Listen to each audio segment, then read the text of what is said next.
My entire world stopped the moment those tiny knuckles rapped on the tinted window, and those 5 words changed everything. "You forgot me, Dad." I never thought I'd be sharing this story, but some moments change your life so completely that they demand to be told. 3 years ago, I was just a chauffeur for one of the city's wealthiest businessmen, a cold, calculating billionaire who seemed to have everything, except what truly mattered. What happened that rainy Tuesday afternoon outside the private elementary school would reveal a truth so shocking that it would change not just his life, but mine forever. I still remember how the raindrops slid down the black limousine windows like tears as a small figure approached through the downpour. None of us were prepared for what would happen next. The day started like any other in Mr. Richardson's employ, me in my pressed uniform, waiting with the engine running outside his towering glass office building. He was always precise, always punctual, a man whose time was literally worth thousands per minute. I'd been driving for him for nearly 2 years by then, witnessing his cold efficiency, the way he'd bark orders into his phone while barely acknowledging my existence in the rearview mirror. There was something almost mechanical about him. Designer suits that never wrinkled, not a silver hair out of place, his face rarely betraying any emotion beyond mild irritation or cool satisfaction at closing another multi-million-dollar deal. That particular Tuesday, something was different. His secretary had added an unusual stop to his otherwise meticulously planned schedule. Westbrook Academy, one of those exclusive private schools where tuition costs more than most people's annual salary. School pickup. I'd asked, confused since in 2 years I'd never known Mr. Richardson to have children. His eyes had flicked up to meet mine in the mirror, cold and warning. "Just drive, James," he'd said, his voice clipped as he returned to his tablet. Those 3 words effectively ending any further questions I might have had. The rain had started by then, a gentle patter against the roof that would soon turn into a downpour. As we pulled up to the school's ornate gates, I noticed how his normally steady hands fidgeted slightly with his platinum watch, a barely perceptible tell that something significant was happening. He instructed me to wait in the car while he stepped out, umbrella in hand, his tall figure disappearing through the school's imposing entrance. 20 minutes passed, then 30. The rain intensified, drumming against the roof like an increasingly urgent message. Other cars came and went, children running to their waiting parents, their laughter and shrieks cutting through the dreary afternoon. Still, Mr. Richardson didn't return. When he finally emerged, he was alone, his face somehow both harder and more vulnerable than I'd ever seen it. He slid into the back seat without a word, water dripping from his normally impeccable coat. "Sir," I ventured, concerned by his unusual silence. "Drive," was all he said, his voice hollow as he stared out at the rain-blurred world. Something had clearly gone wrong, though I couldn't begin to imagine what. As I pulled away from the curb, I caught a glimpse of a small figure in a blue raincoat watching from the school steps, a teacher holding an umbrella over them both. We made it barely half a block when Mr. Richardson suddenly ordered, "Stop the car." His voice had an edge I'd never heard before, something raw and almost desperate. I pulled over immediately, confused but obedient as always. He sat perfectly still in the back seat, his breathing uneven, his hands clenched into fists on his knees. The silence stretched between us, taut with unspoken tension. I watched in the rearview mirror as emotions I'd never seen before crossed his face. Regret, fear, something that looked almost like grief. Then, without explanation, he commanded, "Go back." Something in his voice told me this wasn't about a forgotten briefcase or business document. As we circled back to the school, the rain had become a torrent, the world outside a watery blur. I could see Mr. Richardson's face in the mirror, a storm of emotions matching the weather outside. When we pulled up again to the entrance, the small figure in the blue raincoat was still there, now alone, shoulders slumped beneath the inadequate shelter of the overhang. Mr. Richardson made no move to exit the car, his eyes fixed on the child as if facing some terrible reckoning. Minutes passed in silence, broken only by the rhythmic sweep of the wipers and the drumming of rain. That's when it happened. The moment that would change everything. The child, apparently tired of waiting, stepped out into the rain and approached our car. I watched, confused and increasingly concerned, as small fingers reached for the rear door handle. The knock, when it came, was almost lost in the sound of the downpour, but Mr. Richardson's reaction was immediate, a visible flinch, as if physically struck. The child's face appeared at the window, a boy of perhaps 7 or 8, with familiar gray eyes that seemed too serious for his years. Mr. Richardson lowered the window just an inch, rain immediately spattering inside. Before he could speak, the boy's voice, clear and unervingly composed, cut through the barrier between them. "You forgot me, Dad," he said simply, water streaming down his small face. I couldn't help the sharp intake of breath that escaped me, my eyes darting between the child and my employer in the rearview mirror. "Dad?" In 2 years, Mr. Richardson had never once mentioned having a son. The silence that followed was deafening, filled only with the sound of falling rain and my own hammering heartbeat.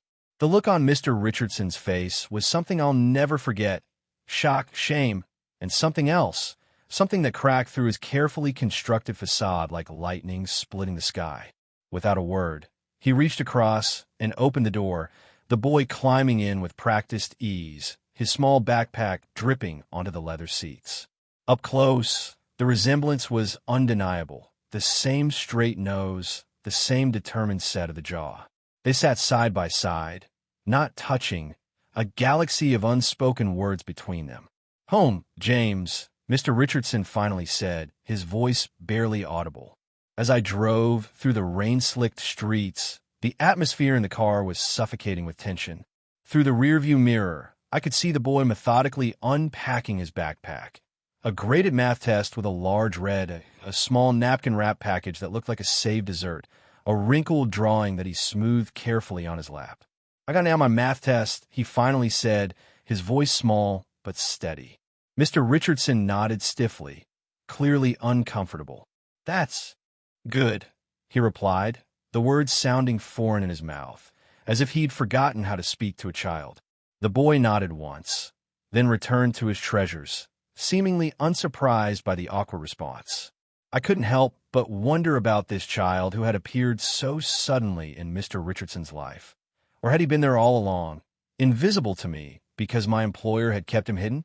The questions multiplied with every mile we drove, the windshield wipers keeping time with my racing thoughts. We arrived at an address I'd never been to before, not the sleek downtown penthouse where I usually dropped Mr. Richardson, but a modest brownstone in a quiet residential neighborhood. The boy gathered his things without being told, clearly familiar with the routine, even if his father was not. "Wait here," Mr. Richardson instructed me as they exited the car together, sharing his large black umbrella in a gesture that seemed automatic rather than affectionate. I watched them walk to the door, the contrast between the tall, rigid figure and the small, bouncing one striking even through the rain-streaked windows. A woman opened the door, not young, her gray hair pulled back in a practical bun, and immediately enveloped the boy in a tight hug. Her eyes met Mr. Richardson's over the child's head, and even from a distance, I could see the silent accusation in them. He handed her an envelope. They exchanged brief words, and then he turned back to the car, leaving the boy behind. The drive to Mr. Richardson's penthouse was silent, but I could feel the weight of whatever had happened pressing down on both of us. As we pulled up to his building, he remained seated even after I opened his door, staring blankly at the rain-soaked cityscape. "Sir," I ventured, concerned despite myself, "is everything all right?" He looked at me, then really looked at me, perhaps for the first time, as if suddenly remembering I was a person and not just an extension of the vehicle. "No, James," he said quietly. "Nothing has been all right for a very long time." Without further explanation, he disappeared into his building, leaving me with more questions than answers. I couldn't stop thinking about the boy with the serious gray eyes and the casual way he'd said "Dad," as if testing out a foreign word. That night, after my shift ended, I found myself driving past the brownstone again, slowing as I approached. The windows glowed warm against the darkness, and through one I could see the silhouette of the boy at what appeared to be a dining table. the older woman moving around him in the familiar choreography of dinner time. Of Mr. Richardson, there was no sign. I drove away feeling like an intruder, but also increasingly certain that I had stumbled upon something important, something that might explain the emptiness I'd always sensed in my wealthy employer. The next morning, to my surprise, Mr. Richardson was waiting outside his building when I arrived, a large gift-wrapped box awkwardly tucked under one arm. "Good morning, James," he said, with an uncertain smile that transformed his usually severe face. "We'll be making that school pickup again today." As we drove, he volunteered something unprecedented, information about his personal life. "My son," he said abruptly, the words seeming to startle even him. "His name is Ethan. He's 8. He paused, fingers tapping nervously on the gift box. "His mother died when he was 3. My former housekeeper, Mrs. Collins, has been raising him." Another pause, longer this time. "I see him every Tuesday, or at least I'm supposed to."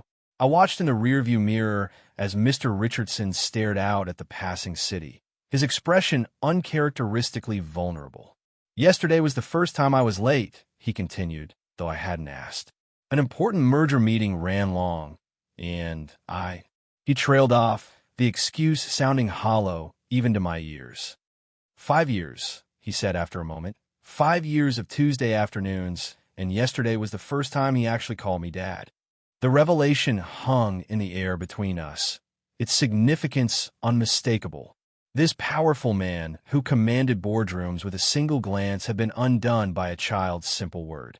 The school looked different in the sunshine, children spilling from its doors in colorful streams as parents waited in luxury vehicles much like ours. Mr. Richardson straightened his tie nervously before exiting, the gift box clutched in his hands like a shield. I watched as Ethan emerged, spotting his father immediately despite the crowd. There was a moment of hesitation before the boy approached, his small face serious and appraising. Words were exchanged, too distant for me to hear, and then something miraculous happened. Mr. Richardson kneeled down to his son's level, heedless of his $1,000 suit pants against the concrete. The gift was offered and accepted with solemn ceremony, the paper carefully removed to reveal what looked like a music box. Ethan's face lit up with genuine delight, a transformation so complete it was like watching the sun break through clouds. He threw his arms around his father's neck in an impulsive hug that clearly caught Mr. Richardson by surprise. For a moment, he remained stiff and awkward, but then, slowly, his arms came up to return the embrace, his eyes closing briefly as if in pain or perhaps profound relief. When they walked back to the car together, something fundamental had shifted between them. "We're going to get ice cream," Mr. Richardson announced as they settled into the back seat, Ethan carefully placing his new treasure on the seat between them. His son looked up at him in surprise, clearly unaccustomed to deviations in their routine. "Really?" he asked, suspicion and hope warring in his voice. Mr. Richardson nodded, something like determination settling over his features. "Yes, I thought we might try something different today." The smile that bloomed on Ethan's face was worth 1,000 merger deals, and I couldn't help but notice how it seemed to ease something in Mr. Richardson's rigid posture. At the ice cream parlor, I waited in the car as usual, but found myself watching through the window as this strange father-son duo navigated the unfamiliar territory of casual interaction. Ethan, animated now, pointed at different flavors, clearly explaining something important to his father, who listened with uncharacteristic attention. When they emerged, ice cream cones in hand and a small smudge of chocolate on Mr. Richardson's normally immaculate tie, they were both smiling. It was as if I was witnessing the thawing of something long frozen, a man remembering how to be human again in the presence of a child who still believed he could be more than the cold billionaire the rest of the world knew. The weeks that followed marked a gradual but unmistakable transformation in Mr. Richardson. Tuesday afternoons were no longer an obligation hastily penciled into his schedule, but seemed to become the axis around which the rest of his week revolved. The brief school pickup extended to dinner, then to museum visits and baseball games. Ethan's backpack, once a foreign object in the pristine back seat, became a regular fixture, along with various action figures, books, and the occasional science project needing emergency transportation. Most surprising of all was the change in Mr. Richardson himself. The softening of his voice, the occasional smile that would appear unexpectedly, like sunlight through a crack in a wall. I became an unwitting witness to this unfolding relationship, watching through the rearview mirror as they gradually built bridges across the years of distance between them. There were still awkward moments, still times when Mr. Richardson would retreat behind his businessman facade, especially when calls from the office interrupted their time together. Ethan would fall silent then, his young face showing a wisdom beyond his years as he patiently waited for his father to return from whatever mental boardroom had temporarily claimed him. It was during one such call that I heard Ethan quietly ask, "Do you have to go back to work now?" The question hung in the air like a test. Mr. Richardson had looked at his son, really looked at him, then done something I'd never seen before. He'd ended the call mid-sentence. "No," he'd said, pocketing his phone. "They can handle it without me." The smile that broke across Ethan's face had been blinding in its intensity, a pure joy that seemed to catch even him by surprise. Later that day, I overheard a fragment of their conversation as they returned to the car after visiting a planetarium. "Mom used to say you could move mountains if you wanted to," Ethan had said casually, looking up at the sky rather than at his father. "She said you just forgot how to want anything except money." The words had stopped Mr. Richardson in his tracks, his face a complex map of emotions I couldn't begin to decipher. "Your mother was a wise woman," he'd finally replied, his voice rough with some unnamed feeling. "I didn't deserve her." Ethan had considered this with the straightforward clarity of childhood. "She also said it's never too late to remember who you really are," he'd offered, reaching out to take his father's hand.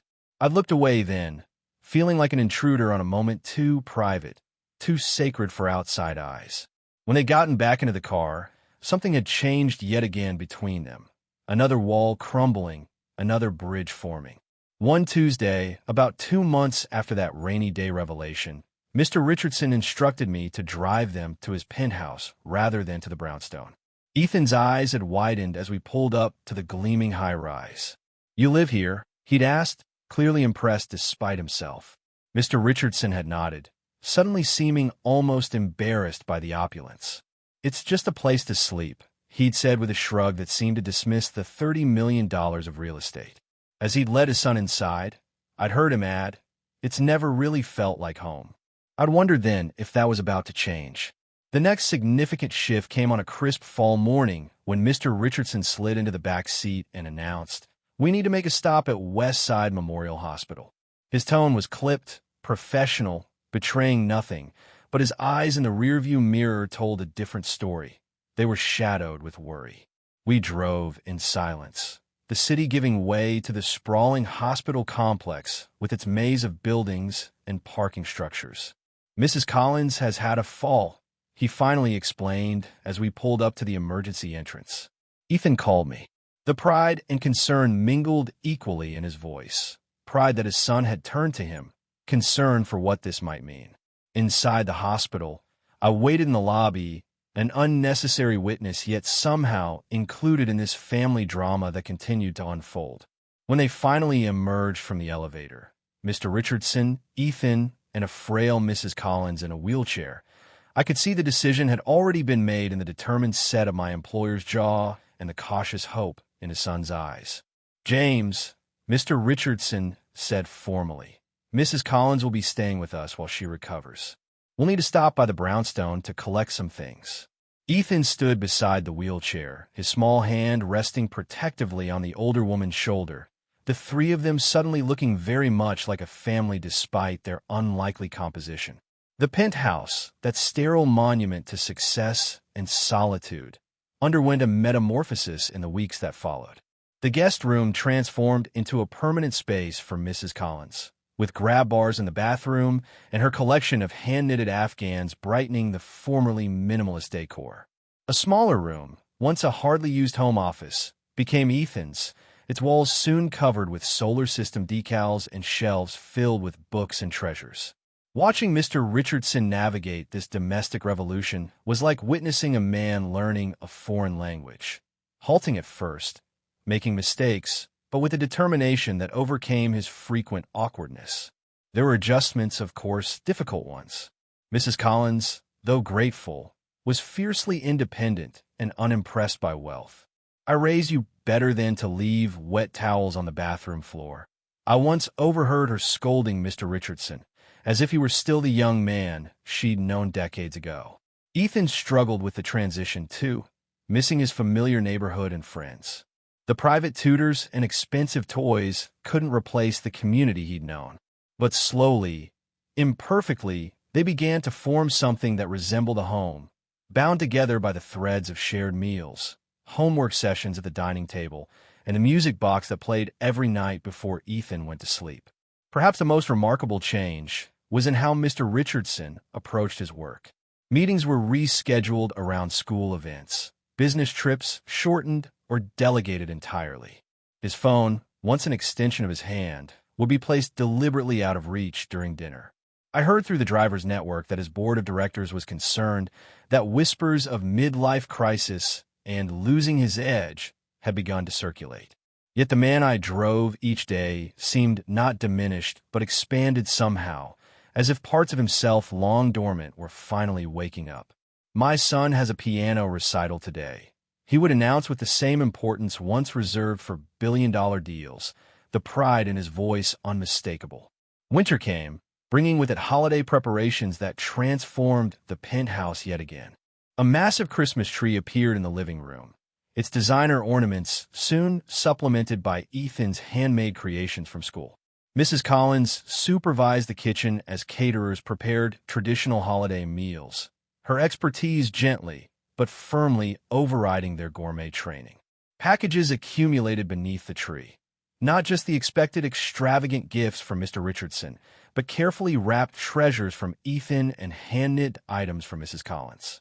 The penthouse, once featured in architectural magazines for its austere beauty, now looked lived in, sometimes messy, undeniably warm. One snowy evening, as I waited to drive Mr. Richardson to an unavoidable board meeting, I overheard a conversation that seemed to mark another milestone in this ongoing transformation. "Do I have to go to Mom's grave alone this year?" Ethan had asked, his voice small but steady as he stood in the doorway of his father's home office. Mr. Richardson had looked up, surprise and something like shame crossing his features. "You visit her grave?" he'd asked, the pen in his hand suddenly still. Ethan had nodded solemnly. "Every Christmas Eve, Mrs. Collins takes me. We bring her favorite flowers and tell her about our year." The silence that followed had seemed to contain years of unspoken grief, of separate mourning never shared. "I haven't been to her grave since the funeral," Mr. Richardson had finally admitted, his voice barely audible even in the quiet room. Ethan had considered this with the direct, uncomplicated compassion of childhood. "She would understand," he'd said simply. "But maybe this year you could come with us? I think she'd like that." I'd watched as something broke and healed simultaneously in Mr. Richardson's expression, tears gathering in eyes I'd never seen show such emotion. "Yes," he'd said, reaching for his son's hand. "Yes, I think it's time." The board meeting was canceled, much to the shock of executives who'd never known Mr. Richardson to prioritize anything above business. Christmas Eve found us driving not to some exclusive gathering, but to a quiet cemetery on the outskirts of the city. I'd waited in the car as always, watching through the slowly fogging windows as the unlikely family made their way through the snow. Mr. Richardson tall and straight-backed, Ethan bouncing slightly despite the solemnity of the occasion, Mrs. Collins moving carefully with her cane. They'd carried poinsettias and what looked like a child's drawing, disappearing among the stone markers before returning nearly an hour later. When they climbed back into the warmth of the car, I'd been struck by the change in Mr. Richardson's face. It was as if some long-carried burden had been set down, not completely perhaps, but enough to walk more freely. "Home, James," he'd said, his voice gentle with an emotion I couldn't name. In the back seat, Ethan had fallen asleep against his father's shoulder, exhausted by the emotional day. Mrs. Collins had smiled at them both, a complicated expression of approval an old sorrow. As we'd driven through the city's festive lights, I'd realized I was witnessing not just a man reconnecting with his son, but a man reconnecting with his own humanity. The transformation continued into the new year, subtle but undeniable. Board meetings still demanded Mr. Richardson's attention. Mergers still required his expertise. But increasingly, his most impressive negotiations involved convincing Ethan to try new vegetables or mediating disputes over screen time. The walls of his office, once adorned only with awards and abstract art, now featured framed drawings and school projects, proudly displayed alongside financial charts. His colleagues noticed the change, some concerned, others curious. "You've gone soft, Richard," I overheard one longtime associate comment after a meeting. Mr. Richardson had just smiled, an expression that no longer seemed foreign on his face. "No," he'd replied thoughtfully. "I've gone human." Spring arrived, bringing with it an unexpected development. Mr. Richardson started driving himself to work on occasion, his usual reliance on my services suddenly intermittent. At first, I worried about my job security, but the explanation came one sunny April morning when he requested I pick him up earlier than usual. "Ethan has a doctor's appointment," he explained, checking his watch with the same precision once reserved for million-dollar deals. His pediatrician suggested he might benefit from being in a regular school environment again. The statement hung between us, casual yet monumental in its implications. This was a man planning a future around his child, making decisions that acknowledged permanence. The search for the right school consumed Mr. Richardson with the same intensity he'd once directed toward corporate acquisitions. Brochures littered the back seat. Appointments with administrators filled his calendar. "Educational philosophy is more important than facilities," he declared one afternoon, apparently continuing a conversation we hadn't been having. I nodded anyway, by now accustomed to these one-sided discussions that seemed to help him process this new world he was navigating. "Ethan needs peers, not just tutors. Social development matters." Each pronouncement came with the weight of recent discovery, truths other parents might take for granted, but that he was learning step by careful step. Ethan blossomed under this attention, his initial wariness gradually giving way to a cautious trust in his father's newfound presence. Their conversations in the back seat, once stilted and formal, now flowed more naturally, punctuated by inside jokes and references to shared experiences. "Remember when you tried to make pancakes and set off the smoke alarm?" Ethan would tease, and Mr. Richardson would laugh. Actually laugh, the sound still surprising in its warmth. The fire department was very understanding. He'd reply with mock dignity, winking at his son in a gesture of complicity that would have been unimaginable months before. Mrs. Collins remained the steady cornerstone of their evolving family unit, her practical wisdom guiding them through the mundane complexities that Mr. Richardson's wealth couldn't simply solve.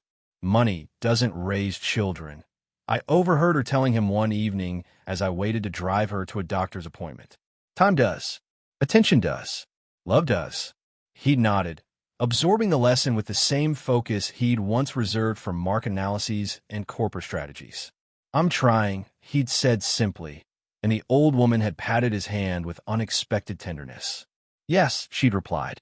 "That's the part that matters." By mid-spring, the decision had been made. Ethan would attend a progressive school known for its emphasis on creativity and emotional intelligence rather than the high-pressure academic environment Mr. Richardson had initially favored. He suggested it himself. My employer explained, pride evident in his voice as we drove to yet another meeting with administrators. Did all the research, prepared a presentation. At 8 years old, the wonder in his tone made it clear. This wasn't just a father proud of his son's accomplishments, but a man in awe of the person his child was becoming, separate from himself, yet connected in ways that went beyond DNA or obligation. Summer brought new rhythms to their lives, the structure of school replaced by a carefully balanced schedule of camps, family trips, and time at home. Mr. Richardson, to everyone's shock, took his first extended vacation in nearly a decade, 3 full weeks away from the office to take Ethan to the Grand Canyon, Yellowstone, and the California coast. It's educational, he'd insisted when his board expressed concern, though the boyish excitement in his eyes as he described their itinerary told a different story. This wasn't just for Ethan's benefit. It was the fulfillment of something long denied to the man himself. I drove them to the airport that bright June morning, the car laden with luggage and equipment.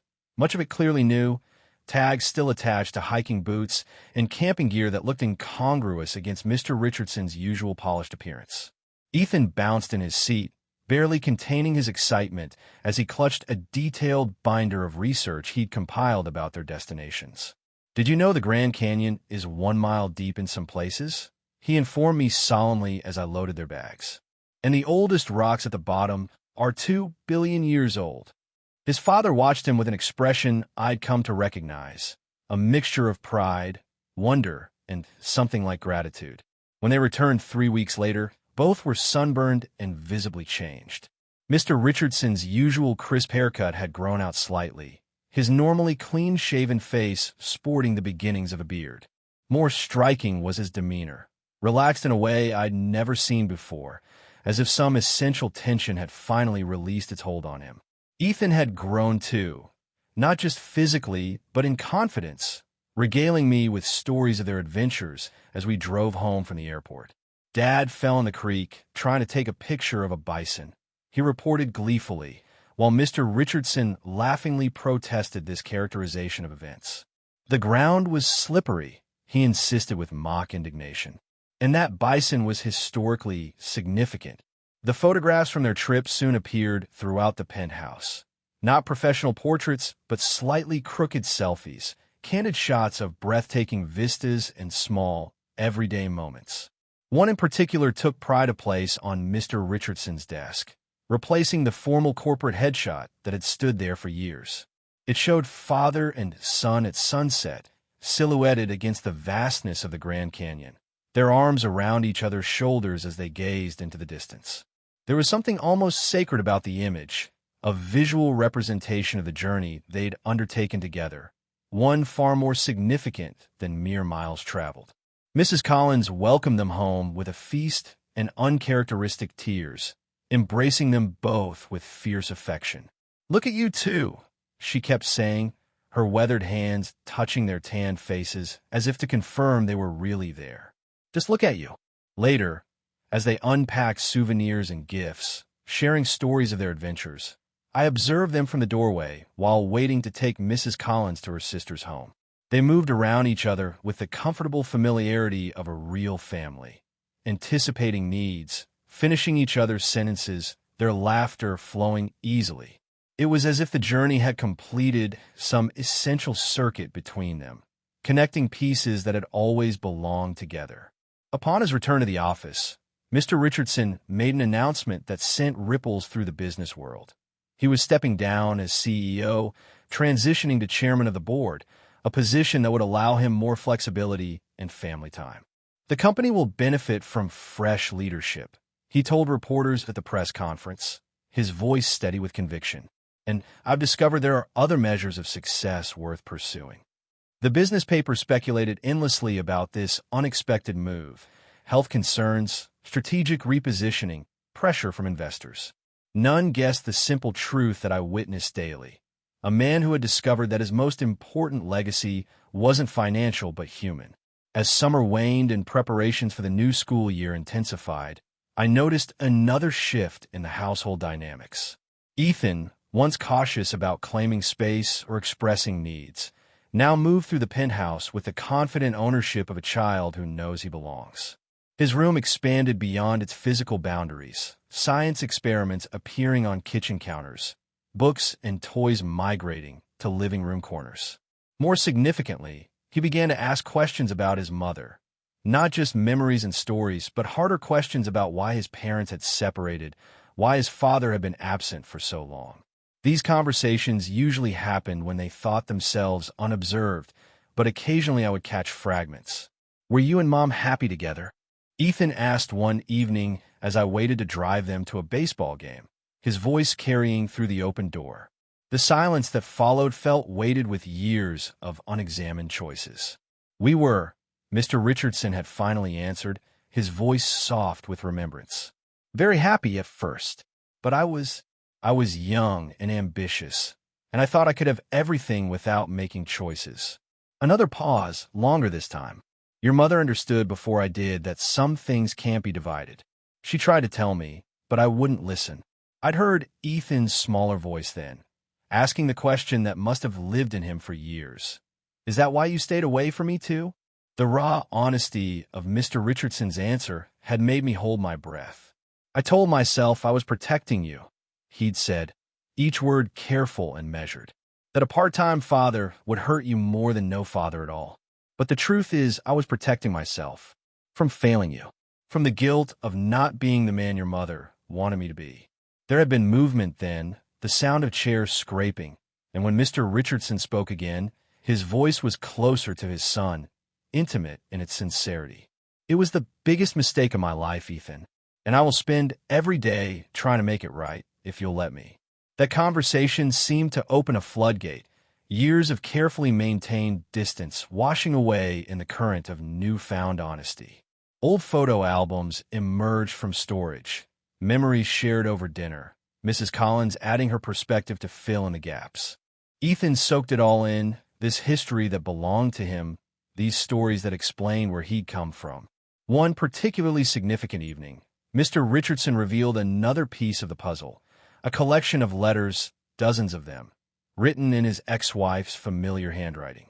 Your mother wrote to me every month after we separated, he explained, handling the envelopes with reverent care.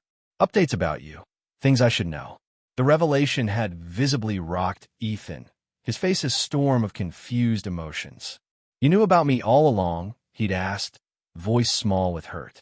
Mr. Richardson had nodded, shame evident in every line of his body. I read every letter, he'd admitted, kept every picture she sent. But he'd trailed off, struggling to explain the inexplicable to a child who deserved better. I convinced myself you were better off without me complicating your life. Ethan had absorbed this, his young face serious with concentration. That was really stupid, he'd finally said, with the brutal honesty of childhood. And then, miraculously, he'd smiled, a small, forgiving quirk of the lips. But I guess everyone makes mistakes. School began, bringing new routines and challenges. Ethan, accustomed to one-on-one tutoring, initially struggled with the social dynamics of a classroom. There were difficult days, tears and frustrations, the inevitable growing pains of adjustment. Through it all, Mr. Richardson remained steadfast in his support, attending parent meetings, helping with homework, listening to his son's concerns with the same focused attention he'd once reserved for corporate crises. Sometimes I think he's raising me as much as I'm raising him, he confided one afternoon as we waited outside the school. It was perhaps the most self-aware statement I'd ever heard from him, an acknowledgement of the mutual transformation taking place. The true test of Mr. Richardson's transformation came in early October, when a crisis erupted at his company, a potential hostile takeover threatening years of careful building. The board demanded his full attention, emergency meetings scheduled around the clock, his expertise suddenly indispensable. In the past, such a situation would have consumed him entirely, family obligations instantly relegated to inconvenient distractions. I prepared myself for the inevitable regression, the return of the cold-driven man I'd driven for years. But the change that followed surprised everyone, myself included. I need a revised schedule, Mr. Richardson informed me calmly that first morning, sliding into the back seat with his usual precision. Morning meetings only, ending by 2 o'clock. I'll handle emergency calls between 3 and 4, but I need to be at Ethan's soccer practice by 4:30. His tone brooked no argument, a familiar authority now directed toward protecting his family time rather than his business interests. When his phone rang incessantly, he answered with clear boundaries. I'll review that tomorrow morning, or that decision will wait until I'm back in the office. The business world watched in astonishment as he navigated the crisis with a new kind of balance. Perhaps most telling was the evening of the decisive board vote, a meeting that would determine the company's fate. It happened to coincide with Ethan's first piano recital, a scheduling conflict that would once have been no conflict at all. The board meeting will start without me, Mr. Richardson announced, adjusting his tie as we drove toward the school auditorium. I've prepared my recommendations, and they can reach me by phone if absolutely necessary. He caught my surprised glance in the rearview mirror and smiled slightly. Some things can't be delegated, James, he said simply. That night, he sat in the front row, recording every note of his son's slightly nervous performance, his face a study in parental pride. The company survived the crisis, as it turned out. Different decisions were made under Mr. Richardson's more balanced leadership, less aggressive expansion, more sustainable growth, a corporate culture that increasingly reflected his personal evolution. It's not a zero-sum game, he explained when a financial reporter questioned this new approach. Success doesn't have to come at the expense of everything else. The business world remained skeptical, but results gradually spoke for themselves. Retention improved, innovation increased, and, ironically, profitability stabilized. It was as if in learning to value something beyond the bottom line, he'd become a more effective steward of the bottom line itself. As fall deepened into winter, marking nearly a year since that rainy day revelation, the last vestiges of separation between Mr. Richardson's compartmentalized lives dissolved completely. The brownstone was sold, Mrs. Collins officially moving her remaining belongings to her permanent room in the penthouse. Legal papers were filed, formalizing guardianship arrangements that acknowledged the reality they'd been living. Ethan's school records were updated. Emergency contact information changed. Small administrative details that signified enormous emotional shifts. A family formally recognized after existing in the shadows for so long. It feels real now, Ethan remarked one evening, helping his father hang Christmas decorations. Like it can't be taken away. The comment had caused Mr. Richardson to stop, a string of lights dangling forgotten from his hands. It was always real, he'd said, kneeling to meet his son's eyes. From the moment you were born, I just forgot how to believe in things I couldn't put on a balance sheet. He'd touched Ethan's face then, a gesture of such gentle reverence it had made me look away. Thank you for reminding me, he'd added softly. Thank you for knocking on my window that day. And Ethan, with the resilience of childhood and the wisdom of old grief overcome, had simply smiled and handed his father another ornament. The past accepted, the present embraced, the future stretching before them with newfound promise. Winter gave way to spring, and with it came an unexpected invitation. Ethan's class was holding a career day, and he wanted his father to participate. You don't have to if you're too busy, he'd said casually over breakfast, though the hope in his eyes belied his nonchalant tone. Mr. Richardson had looked momentarily panicked, more intimidated by a classroom of third graders than by boardrooms of seasoned executives. What would I even talk about? He'd asked, genuinely perplexed. Ethan had considered this seriously, for it paused midway to his mouth. Maybe about how it's never too late to change directions, he'd suggested. You're pretty good at that part. The day of the presentation arrived, and I drove them both to school. Mr. Richardson, uncharacteristically nervous, repeatedly straightening his already perfect tie. Ethan chattered excitedly beside him, offering last-minute advice with the gravity of a campaign manager. Remember to speak slowly and use simple words, he instructed solemnly. And maybe tell that story about when you climbed the corporate ladder but forgot what was really important. Kids like stories with morals. Mr. Richardson had laughed, a warm sound that still surprised me with its ease. Is that what I did? He'd asked, amused. Climb the corporate ladder? Ethan had nodded, suddenly serious beyond his years. Yeah, but then you climbed back down to find me. That's the important part. I waited in the car during the presentation, curious about how this titan of industry would translate his life story for 8-year-olds. When they emerged an hour later, both were beaming, walking with matching strides across the playground. James, Mr. Richardson called, a boyish excitement in his voice. Ethan's teacher wants me to help coach the soccer team. Apparently, my organizational skills would be an asset to their season. He looked both terrified and thrilled by the prospect, another door opening into this new life he was building. Beside him, Ethan practically bounced with pride. Dad showed everyone how to shake hands properly, he reported, and he explained that being rich isn't worth anything if you're lonely. Tyler Johnson said that was deep. That soccer season became another chapter in their ongoing story. Mr. Richardson discovering hidden reserves of patience as he guided a team of energetic third graders through the basics of the game.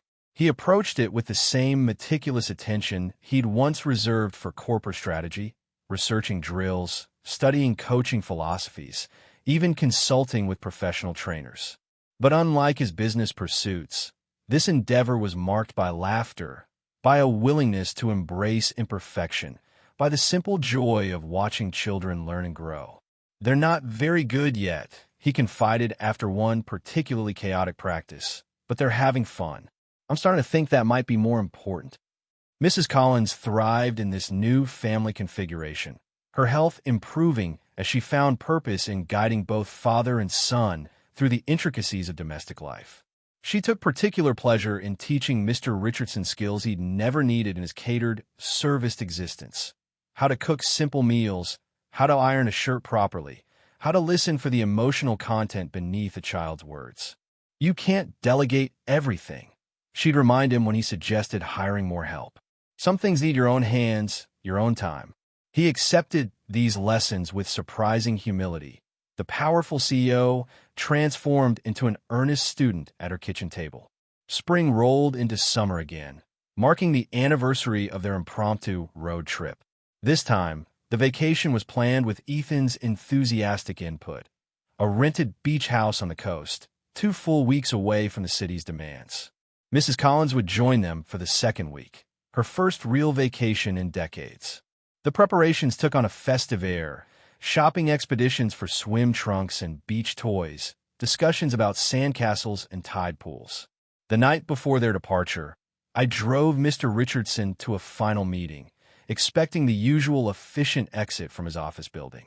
Instead, he emerged with several colleagues, their conversation continuing onto the sidewalk with unusual warmth. "James, slight change of plans," Mr. Richardson announced as he settled into the back seat. "We need to make a stop before heading home." He provided an address in a quiet residential neighborhood I didn't recognize, offering no explanation as we navigated the evening traffic. When we arrived, he asked me to wait, disappearing into a modest apartment building with a small gift bag in hand. Through the lobby windows, I could see him greet an older man, similar in age, but worlds apart in appearance, his rumpled clothing and weathered face suggesting a very different life path. They embraced with the awkward familiarity of long separation, disappearing from view into an elevator. Nearly an hour passed before Mr. Richardson returned, his expression thoughtful as he slid back into the car. "My brother," he offered without prompting, something he'd never done before, volunteering personal information unprompted. "We haven't spoken in almost 15 years. He fell silent then, staring out at the darkening city. Ethan asked about him. He finally continued. "Found an old photograph and wanted to know why he never visited." Another long pause. I didn't have a good answer. Just excuses about different paths, old disagreements. He shook his head, seemingly at himself. "The boy's making me honest in ways I never expected." That visit marked the beginning of another healing, another circle closing. Robert, the brother's name, as I would learn, began appearing in their lives, first tentatively, then with increasing comfort. He was an artist, his modest success a source of genuine pride, rather than the financial achievements that had driven his brother.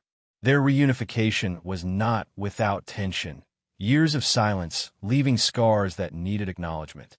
But Ethan served as an unexpected bridge between them, his curiosity about their shared childhood drawing out stories neither had revisited in decades, his natural affection creating space for reconciliation that pride might otherwise have prevented. "He reminds me of Dad," Robert remarked one afternoon as I drove them all to a baseball game, the first such family outing they'd attempted.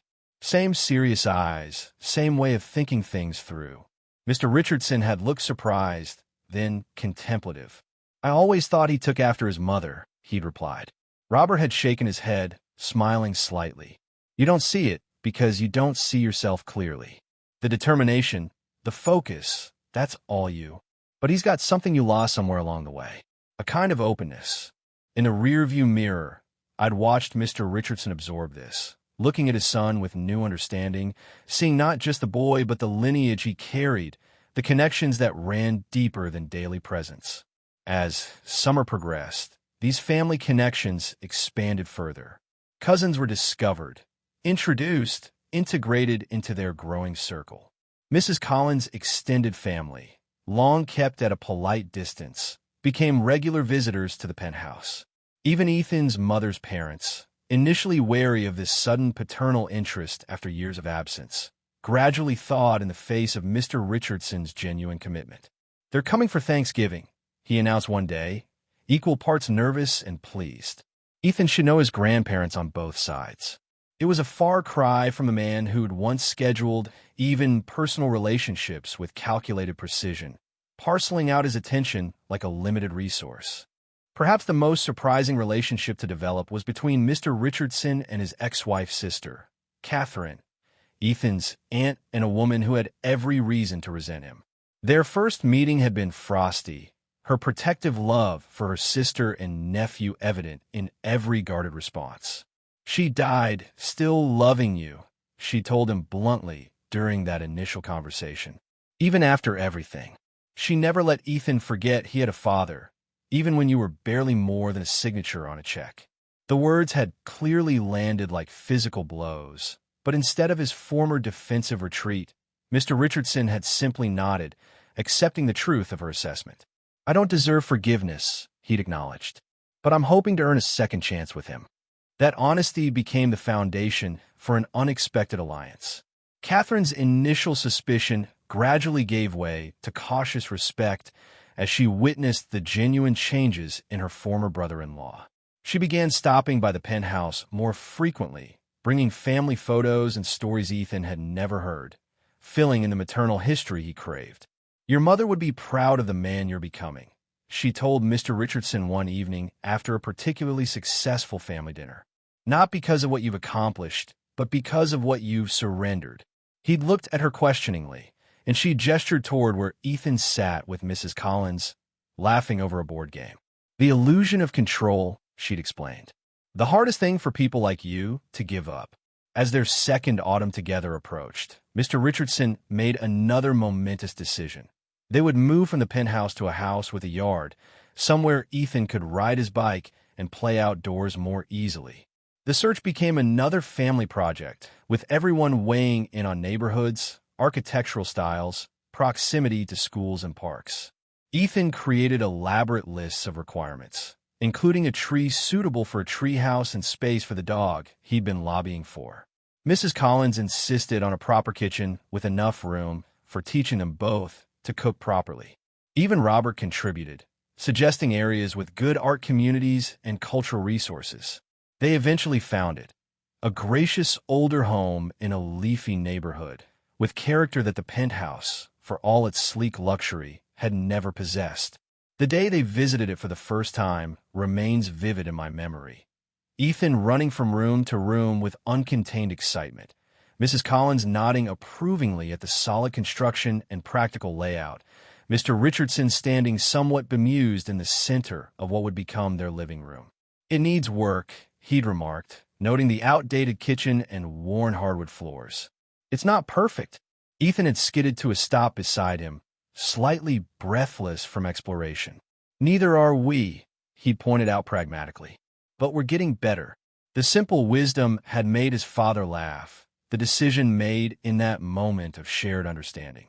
The renovation process revealed yet another side of Mr. Richardson, a surprising aptitude for design and detail once freed from the constraints of corporate sterility. He approached it not as another business project, but as the creation of a home, considering not just aesthetics, but how spaces would function for their daily lives, how rooms might grow and change as Ethan grew. "He needs a desk by this window for homework," he'd instruct contractors, "or the kitchen island should be lower here so he can help with cooking." Each choice reflected not just present needs, but future possibilities, a life being built for longevity rather than mere efficiency or show. The move itself was chaotic in the best possible way, boxes everywhere, furniture arriving at odd hours, the inevitable mishaps and discoveries that come with settling into a new space. I drove them back and forth between properties, the car laden with fragile items they didn't trust to movers, with plants and personal treasures, with the accumulated evidence of lives merging into one cohesive whole. I've never actually unpacked my own belongings before, Mr. Richardson admitted one evening, somewhat sheepishly, as he struggled with another box of books. I've always had people to do that. Ethan, sorting through his own collection of treasures nearby, had looked up with genuine curiosity. Then how did you know where anything was? He'd asked, perplexed by such an alien concept. His father had paused, considering. I guess I never really needed to know, he'd finally answered. I never stayed in one place long enough for it to matter. Their housewarming party, held on a perfect autumn Saturday, brought together the entire extended family they'd been building. Robert and his partner, Catherine and her children, Mrs. Collins' sister and nieces, colleagues who had become friends, Ethan's new schoolmates, and their parents. The house overflowed with conversation and laughter, with the controlled chaos of lives intersecting in genuine connection. Standing in a quiet corner of the kitchen, watching Mr. Richardson move easily among these diverse groups, I was struck by the completeness of his transformation. The man who had once viewed personal relationships as necessary obligations now navigated them with authentic engagement, his attention fully present whether speaking with a corporate director or a third grader. The holiday season in the new house took on special significance. Their first Christmas as a formally recognized family in a home that truly belonged to all of them. Mr. Richardson threw himself into the preparations with characteristic thoroughness but newfound joy, researching traditions, planning surprises, determined to create memories that would last. I've missed so many, he explained when Mrs. Collins gently teased him about his intensity. I'm trying to make up for lost time. She patted his hand with grandmotherly affection.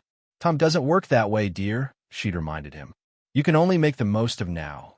He nodded, absorbing the wisdom with his usual quickness. Then now will be exceptional, he'd promised. And it was not in the extravagant, picture-perfect way his resources might have allowed, but in the messy, imperfect reality of genuine family life. The Christmas tree leaned slightly to one side, its decorations an eclectic mix of heirloom ornaments from Mrs. Collins, handmade creations from Ethan, and the few elegant pieces that had survived from Mr. Richardson's former life. The holiday meal featured dishes from everyone's traditions. Mrs. Collins' perfect turkey, Catherine's mother's stuffing recipe, Robert's artistic but slightly lopsided desserts. Gifts were thoughtful rather than merely expensive, each reflecting a growing understanding of the recipient's true desires rather than surface assumptions. The new year brought new milestones. Ethan's 9th birthday, celebrated with his first proper party. Mr. Richardson's complete transition to his role as chairman, freeing even more time for family and personal pursuits. Mrs. Collins' decision to return to teaching part-time at a local community center.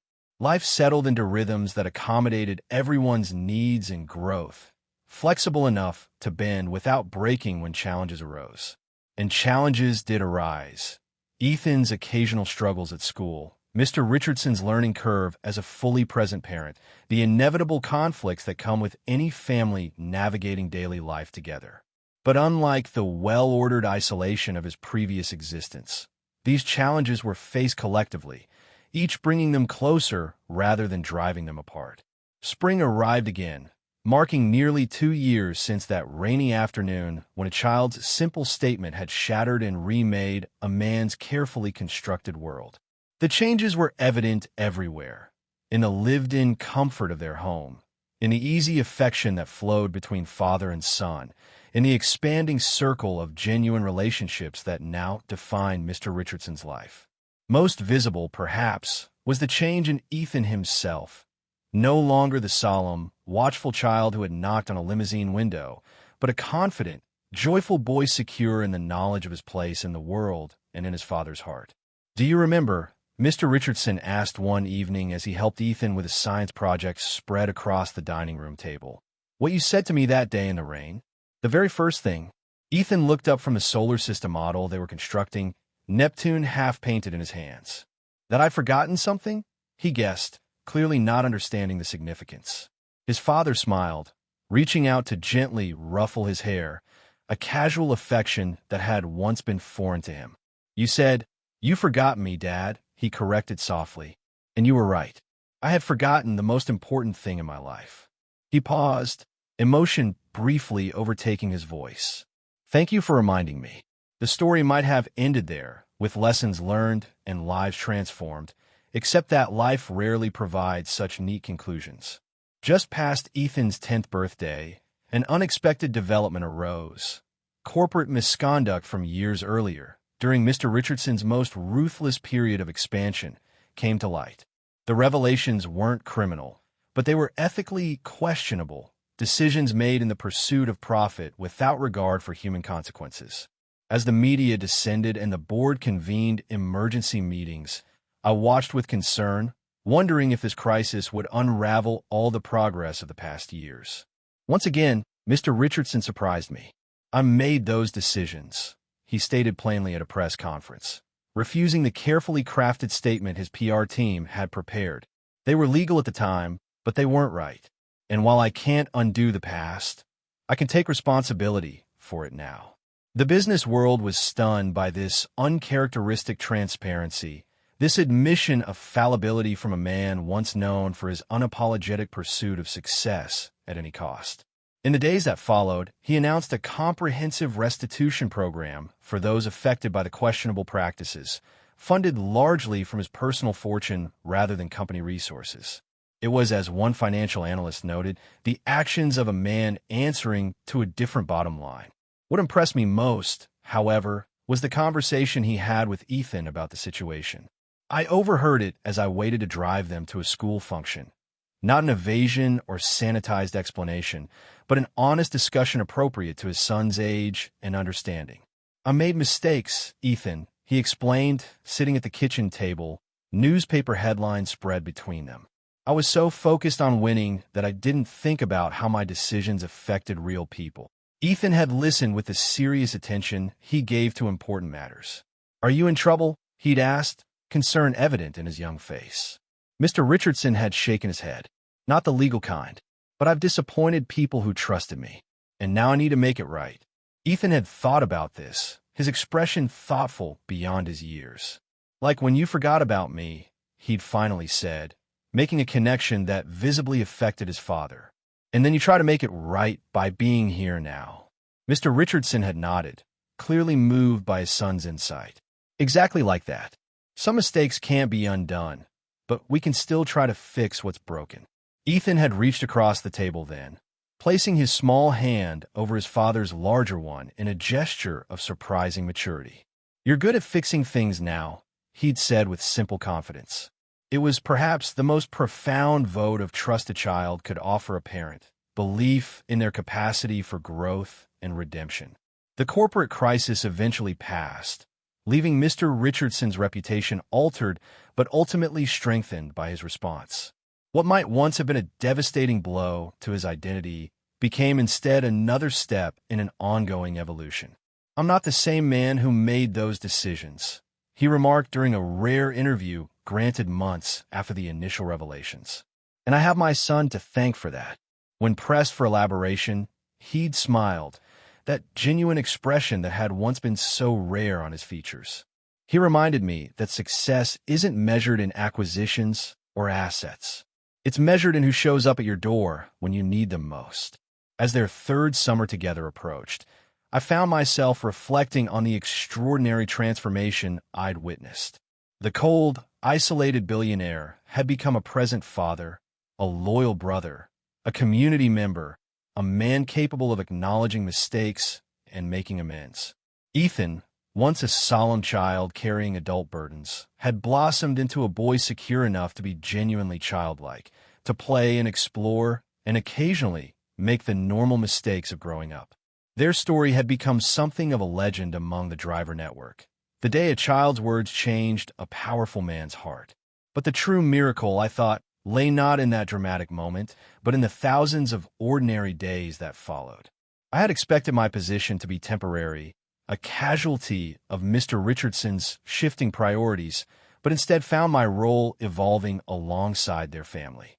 There were still boardrooms and airports, but also soccer practices and camping trips, school performances, and family gatherings. I became something more than just a driver, a constant presence, occasionally a confidant, even in moments of particular chaos, an extra pair of hands. You're part of this too, James, Mr. Richardson told me once, after I'd helped Ethan complete a forgotten school project during a particularly hectic morning. This journey we're on. It was an acknowledgement that moved me deeply, this inclusion in the story that continued to unfold before my eyes.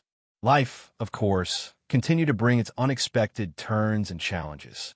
Mrs. Collins, despite her remarkable resilience, eventually began to show her age more significantly, her health requiring increased attention and care.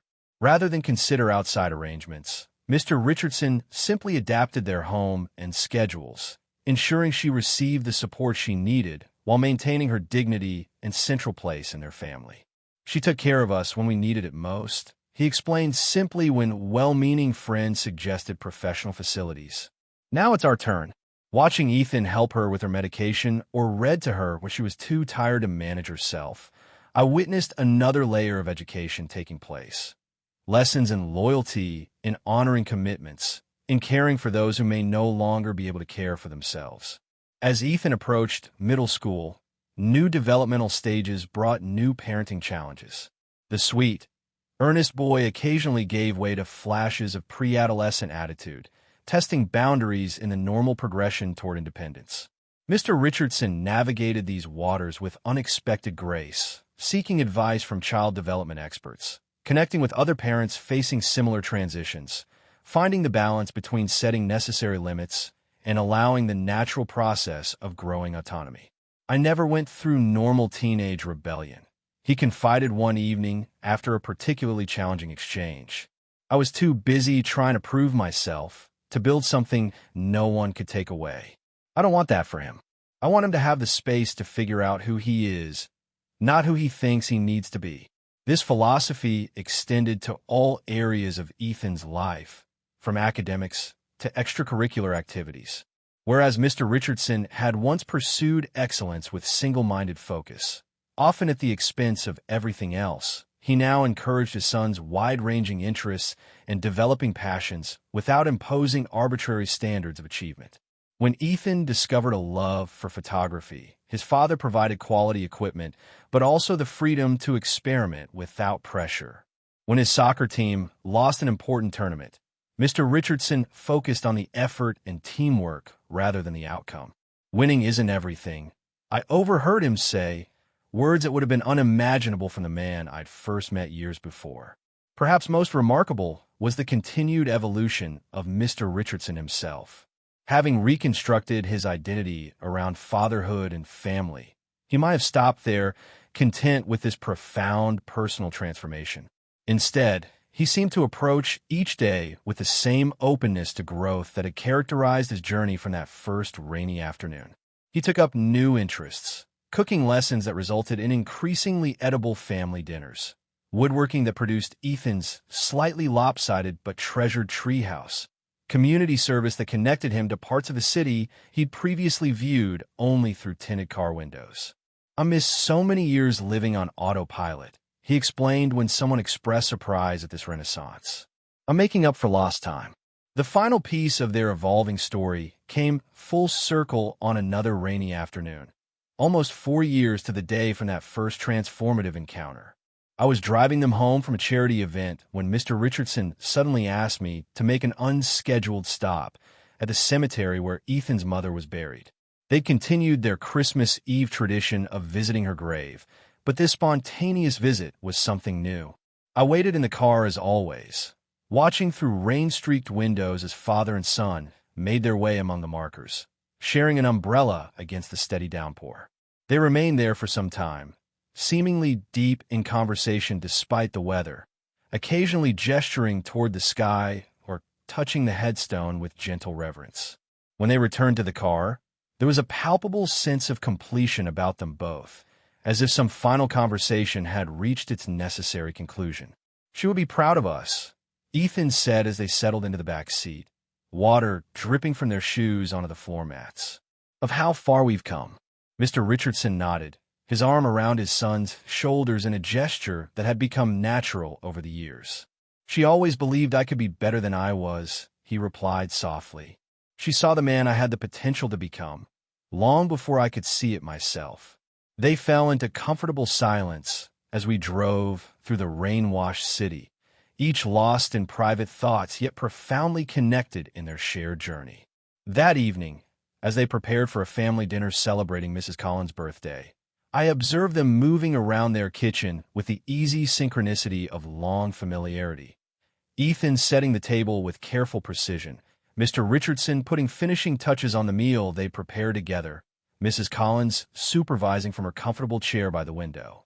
Robert and Catherine would be arriving soon with their families, completing the circle they'd built over these transformative years. There was nothing extraordinary about the scene, and yet everything about it seemed miraculous to me who had witnessed its beginning. This family forged not from obligation, but from choice, from the daily decisions to show up, to try again, to love actively rather than abstractly. You know, Ethan remarked as he arranged flowers in the centerpiece, I was really scared that day when I knocked on your car window. Mr. Richardson looked up from the dish he was preparing, surprise evident in his expression. You were? You seemed so brave to me. Ethan shrugged, a flicker of the younger child visible in his increasingly adolescent features. Mrs. Collins told me I should just be honest with you, that you needed to hear the truth from me. He placed the last flower carefully, adjusting it until it sat just right. She said sometimes grown-ups forget what matters, and kids have to remind them. From her place by the window, Mrs. Collins smiled, neither confirming nor denying this revelation. Mr. Richardson moved to stand beside his son, both of them contemplating the completed table, the visible symbol of the home they'd created together. It was the best thing anyone ever did for me, he said quietly, knocking on that window, telling me the truth. They stood shoulder to shoulder, the resemblance between them increasingly evident as Ethan grew toward adolescence. Not just in physical features, but in the thoughtful way they considered the world, the capacity for both seriousness and joy that defined them both. Different in countless ways, shaped by vastly different childhoods, yet undeniably connected by something deeper than circumstance or even biology, by choice, by forgiveness, by the daily decision to build something meaningful together. As the doorbell rang announcing their first guests, I prepared to take my leave, this intimate family moment coming to its natural conclusion. Mr. Richardson walked me to the door, stepping briefly onto the porch away from the gathering noise inside. Thank you, James, he said, extending his hand in a gesture that acknowledged our unique relationship. Neither quite employer and employee anymore, nor exactly friends, but something valuable nonetheless. For being there that day, for every day since. I took his offered hand, thinking of all the roads we'd traveled, all the conversations I'd witnessed, all the transformations I'd been privileged to observe. It's been my honor, I replied, meaning it sincerely. As I walked to my car, I glanced back to see him framed in the doorway, backlit by the warm glow of the home he'd created, a man who had lost everything that once defined him, and in doing so, had found what truly mattered. What an incredible journey we've witnessed through this story. A powerful reminder that it's never too late to rewrite our lives and reconnect with what truly matters. The transformation of Mr. Richardson from isolated billionaire to devoted father shows us that even the most guarded hearts can be opened by the simple honesty of a child. This story invites us to ask ourselves, what windows are we failing to roll down in our own lives? What voices are we not hearing? Perhaps there's someone trying to remind us of something important we've forgotten. A relationship neglected, a promise unfulfilled, a part of ourselves left behind in the pursuit of success as the world defines it. The truth is, no achievement, no amount of wealth, no professional recognition can replace the profound connection that comes from being truly present in the lives of those who matter to us. Mr. Richardson didn't just add his son to his existing life. He rebuilt his entire world around what truly mattered. And in that rebuilding, He found a richness that all his previous success couldn't provide. I wonder what small changes you might make today to strengthen your own important relationships. Could you put down your phone during dinner? Schedule that visit you've been postponing? Make the call to someone who might be waiting for your voice? Or perhaps, like Mr. Richardson, you need to make a bigger shift, reconsidering priorities that have pulled you away from the people who need your presence, not just your provisions. Remember that transformation rarely happens in dramatic moments alone. The real story happens in the thousands of small decisions that follow. The daily choice to show up, to try again, to love actively rather than abstractly.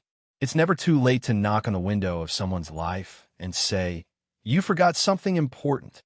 And it's never too late to open that window and listen. If this story touched something in you, I'd love to hear about it. What part resonated most deeply? Is there someone in your life you need to reconnect with? A relationship that needs renewal? Share your thoughts in the comments below. And if you found value in this journey, please subscribe and turn on notifications so we can continue exploring these profound human truths together. Your story matters too, and I'm here to help you discover the next chapter.